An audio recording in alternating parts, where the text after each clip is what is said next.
फाशी द्या, फाशी द्या, फाशी द्या, फाशी द्या. संतोष अण्णाला न्याय मिळाला पाहिजे, संतोष अण्णाला न्याय मिळाला पाहिजे, संतोष अण्णाला न्याय मिळाला पाहिजे. फाशी. एक मिनिट मी अगोदर एकच म्हणेन की संतोष अण्णा आम्हाला माफ करा, कारण या निष्ठुर झालेल्या पाषाण हृदयी समाजामध्ये आम्ही खरंच शंड झालोत असं वाटायलंय. काल ज्यावेळेला हे सगळे व्हिडिओ म्हणा फोटो ज्यावेळेला पाहिले इतकं अस्वस्थ झालंय की म्हणजे अक्षरशः म्हणजे मी तर कालच रात्रीच म्हणालो होतो की ढसाढसा रडून सुद्धा मन मोकळं झालं नाही आणखीन, म्हणजे इतकं अस्वस्थ झालंय. आणि खरंच म्हणजे त्या स्पीड ब्रेकरवर पैसे मागणाऱ्या छक्क्यापेक्षा आमच्या अवलादी म्हणजे इतक्या शंड झाल्यात, स्वतःची स्वतःला लाज वाटायली की इतक्या क्रूरतेनं संतोष अण्णाचा त्या ठिकाणी खून करण्यात आलाय की आज तागायत इतिहासामध्ये अशी घटना कधी जेवढी क्रूरपणे मारलेलं त्याचं वर्णनही करता येत नाही, शब्दात वर्णन करता येणार नाही. म्हणूनच मी म्हणतोय की आम्ही खरंच शंड झालो, पण आता नाही, आता नाही. आता जर कुठल्याही समाज बांधवावर जर अशा प्रकारे डोळाही वर करून बघाल तर याद राखा आता सगळे एक आहोत. ही कुठल्या जातीपातीची लढाई नाही, ही निष्ठुर आणि क्रूर मानसिकतेची लढाई आहे. या भडव्यांना समाजात राहण्याचा अधिकार नाही. त्यामुळं आता हा बीड जिल्हा, अरे लाज वाटते, लोकांनी लोकांसाठी लोकांच्या कल्याणासाठी चालवलेलं राज्य हे बीड जिल्ह्यात हे लोकशाहीचं राज्य आहे का? हे सगळं उलटून पाडायचंय. या भडव्यांना आता माफी नाही. बस एवढंच या ठिकाणी मी सांगू इच्छितो. मंत्री धनंजय मुंडे यांनी राजीनामा दिलेला आहे आणि त्यांना 302 राजीनामा देऊन आमचं समाधान नाही, कारण ही घटना आश्रयाशिवाय होणं शक्य नाही. अरे मोठे मोठे गँगस्टर सगळे पूर्ण उभ्या भारतानं बघितलेत, जगानं बघितलेत, कुणीतरी कुणाला पोचलेलं आहे आणि फक्त राजीनाम्यावर समाधान नाही तर त्यामध्ये जी मागणी केलेली आहे आमच्या जरांगे पाटलांनी तीच मागणी आमचीही कायम असणार आहे. 6 आरोपी करा बस. संतोष अण्णा देशमुख हत्या ज्या प्रकारे केली आहे ती बघून आपल्याला झोप येत नाही. त्यांच्या घरच्याला, त्यांच्या मुलाला, त्यांच्या मुलीला, त्यांच्या बायकोला, त्यांच्या भावाला, आईला कशी झोप लागली असेल. माझं एवढंच म्हणणं आहे, या आरोपीला मरेपर्यंत फाशी शिक्षा झाली पाहिजे. राजीनामा वगैरे याच्यावर काही देणं घेणं नाही. लोकांना काय देणं घेणं नाही, राजीनामा झाला काय आणि काय झालं काय. ज्या आरोपीला फास्ट ट्रॅकवर चालवून 2 महिन्यात 3 महिन्यात त्यांना फाशी देऊन एक समाजात मेसेज असा गेला पाहिजे की कृत्य करणारला, अघोरी कृत्य करणारला ही शासन फाशीच करतंय. न्यायदेवतेवर आमचा विश्वास आहे. त्यांनी या आरोपीला ताबडतोब फाशी द्यावी हीच आमची मागणी आहे. धनंजय मुंडेचा राजीनामा ही उशिरा घेतलेला सरकारचं शहाणपण आहे का असं वाटतं का? अहो राजीनामा घेतला काय नाही घेतला काय देणं घेणं त्यांच्या राजीनाम्यावर आम्हाला. आमचं लेकरू गेलं, अशा कित्येक लेकरं त्यांनी मारलेत. त्यांचा राजीनामा घेतला ती मजेतच राहणार आहे. त्यांच्या घरचं काही वाईट होणार नाही, त्यांचं चूल बंद पडणार नाही. जी बंद पडली ती संतोष अण्णासारख्या त्यांचे खून झाले, त्यांच्या चुली बंद पडल्यात. त्याच्यामुळे त्यांच्या राजीनाम्याचं त्या जनतेला काही देणं घेणं नाही.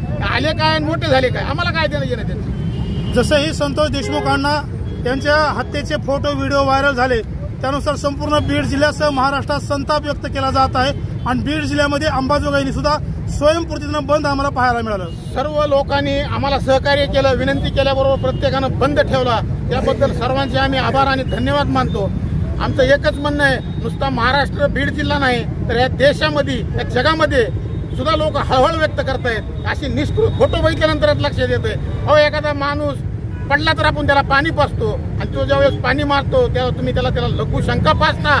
अरे तुम्ही खरंच माईच्या पोटातून आलेले आहेत का कुठं तुम्ही रस्त्यावर तुमचं हळदी लागले कोणी तुम्हाला, हे आम्हाला आता असं आमच्या मनाला वाटते. ठिकाणी स्वर्गीय संतोष अण्णा देशमुख यांच्या त्या क्रूर त्या हत्या त्या नराधामानं केली. हे फोटो बघून अक्षरशः रात्रभर त्या ठिकाणी झोप आली नाही आणि बीड जिल्हा बंद जे याच्यात झाला त्या अंबाजोगाईच्या सर्व व्यापाऱ्यांनी आम्हाला फक्त विनंतीवर सर्व या कार्यकर्त्यांच्या आग्रहाखातीर अंबाजोगाईच्या व्यापाऱ्यांनी आणि त्यांनी बंद केलं, त्यामुळे त्यांचे आम्ही धन्यवाद मानतो। आणि अशा ज्या क्रूर ज्यांनी हत्या केली त्यांना मरेपर्यंत नाही, त्यांना एखाद्या चौकात आणून त्यांना दगड मारून जसं त्यांनी छळ करून मारले त्याप्रमाणे या आरोपींना छळ करून त्यांना मारलं पाहिजे, अशी आमची या ठिकाणी मागणी आहे। धनंजय मुंडे साहेबांचा राजीनामा झालेला आहे, संतोष देशमुखला न्याय मिळाला असं वाटतंय का? नाही, तो राजीनामा तर मागे या जे आमचे आदरणीय मराठा योद्धा जरांगेदादा पाटील यांनी जी मागणी केली, या आकाच्या आकाला यांना सहआरोपी करा, तीच मागणी आमच्या या सर्वसामान्य जनतेची सुद्धा आहे। जे या गुंडशाहीला, दंडशाहीला आणि या हुकुमशाहीला जे राज्य आश्रय देते, त्यामुळे या राजीनाम्याने आमदारकीचा बी राजीनामा दिला पाहिजे आणि यांना सहआरोपी सर्वांना यांच्या बी टीमला केलं पाहिजे आणि या आकाच्या आकांनाही केलं पाहिजे, अशी आमची मागणी आहे। आजपर्यंतच्या बघण्यात तर काय ऐकण्यात सुद्धा इतकी क्रूरता कधी आली नव्हती। ह्या नीतावला देणं इतक्या क्रूरतेनं छळछळ करून जो आमचा संतोष अण्णाचा प्राण घेतला, त्याच्याबद्दल राजीनामा देऊन आमचं समाधान होणार नाही। धनंजय मुंडे साहेबांची ही आमदारकी सुद्धा रद्द झाली पाहिजे, कारण जितके हे आरोपी तितके त्यांना राजश्रय देणारे हे सुद्धा तितके दोषी आहे। एवढंच बोलतो आणि शेवट एकच सांगू इच्छितो की संतोष भाऊ हम शर्मिंदा है, तेरे कातिल आज भी जिंदा है। एवढंच जमलेल्या सर्व कार्यकर्त्यांना माझे आव्हान आहे, मित्रांनो, कुठल्याही जातीचा धर्माचा काहीही संबंध नाही, मानवतेवादेचा संबंध येतो।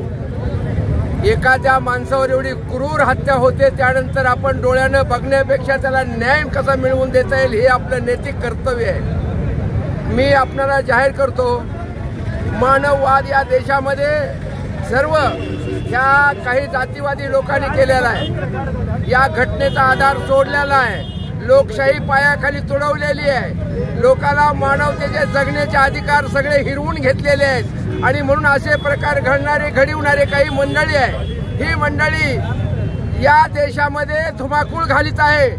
एका माणसाला क्रूर प्रकारे मारल्या जाते आणि त्याच्या शेवटच्या क्षणाला तो आपला जीव वाचवण्यासाठी प्रयत्न करत असताना त्याच्या तोंडात लघवी केल्या जाते, त्याला मानववाद म्हणायचं का जनावरवाद म्हणायचं हा प्रश्न आहे। मित्रांनो, राजीनामा घेणं किंवा आमदारकी सोडणं हा महत्वाचा नाही, याचा त्याचा बदला कसा घेता येईल हा खरा महत्वाचा प्रश्न आहे।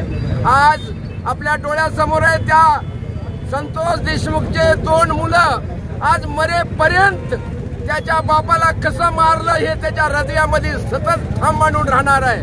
कसं जगावं त्या पोरांनी, कसं जगावं त्या मुलीनं, त्या मुलीचं शिक्षण, ते मुली उच्च शिक्षणाकडे जाण्याच्या मार्गावर असताना तिच्या वडिलांची हत्या होते, हे किती भयानक आहे।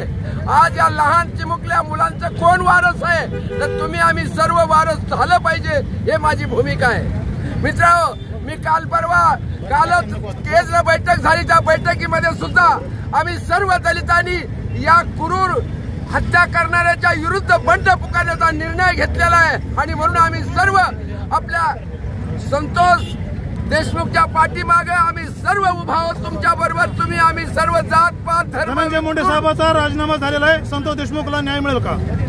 न्याय मिळेल, केव्हा मिळेल? जोपर्यंत हे सर्व राज्य करणारी जी मंडळी आहे, सर्व गुंड कंपनी सगळी एकत्र आलेले, म्हणून या घटनेला बाजूला सारून या देशामधला मानववाद संपवण्याचा मार्ग या राज्यकर्त्यांनी सुरू केलाय आणि तोपर्यंत ही राज्य घसरत नाही, जात नाही, तोपर्यंत या देशाला न्याय मिळेल की नाही याबद्दल मला शंका आहे। कारण का इतके कित्येक प्रश्न त्यांच्या समोर टाकलेले आहेत, तरी सुद्धा ते म्हणतायत जोपर्यंत निकाल लागत नाही तोपर्यंत आम्ही राजीनामा घेणार नाहीत। मित्रांनो, राजीनामा दिला त्यांनी, राजीनामा दिला, राजीनामा मंजूर झालेला आहे त्यांचा, मंजूर झालेला आहे, तर निष्ठा राजीनाम्यावर आम्ही समाधानी नाहीत। ही सर्व असे करणाऱ्याची कंपनी आहे, मंडळी आहे, या सर्व मंडळीला तुरुंगवास दिला पाहिजे, त्याची परतफेड आम्ही घेतल्याशिवाय राहणार नाही, एवढंच बोलतो आणि सांगतो। जय भीम, जय महाराष्ट्र। संतोष अण्णा देशमुख यांच्या हत्येप्रकरणी आम्ही मोर्चा काढला, मोर्चा दरम्यान पूर्ण समाज जे असेल त्या समाजानं आम्हाला सहकार्य केलं सहकार्य करून बंद पुकारायला बंदमध्ये त्यांनी पूर्ण सहकार्य केले। पण मला एक शासनाकडे एवढी मागणी आहे की धनंजय मुंडे यांनी राजीनामा दिला, नुसतं राजीनामा देऊन भागत नाहीये। संतोष अण्णा देशमुख यांचे जे मारेकरी आहेत त्यांना भर चौकामध्ये फाशी दिली पाहिजे। फाशी देऊन सुद्धा समाधान होणार नाही, तुमचा राजीनामा आधी द्या। राजीनामा तुम्ही दिलेला आहे, तुमच्या आमदारकीचा पण राजीनामा द्या। तुम्ही जे SP साहेबांना बी माझं एक म्हणणं आहे, SP साहेब तुम्ही जे म्हणलात, तुम्ही जसं आलात कामत साहेब, तुम्ही जे म्हणलात सगळं राखेचे टिप्पर सगळं अवैध धंदे आम्ही बंद करतो, तुम्ही अवैध धंदे आणखीन काही बंद केलेले नाहीयेत। आमचं फक्त संतोष अण्णा देशमुख यांना एवढंच आहे, त्यांच्या समर्थनार्थ आम्ही जे तुम्ही छळ करून त्यांची आमचे राजे होते छत्रपती संभाजी राजे, जशी त्यांची हत्या झाली त्यांच्यानंतर जर कुणाची क्रूरतेनं हत्या झाली असेल तर ती संतोष अण्णा देशमुख यांची हत्या झालेली आहे। तरी माझी शासनाकडे एवढीच मागणी आहे, यांना शिक्षा देऊन जमत नाही, यांना चौकामध्ये फाशी द्यावी एवढी मागणी माझी आहे।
कामाला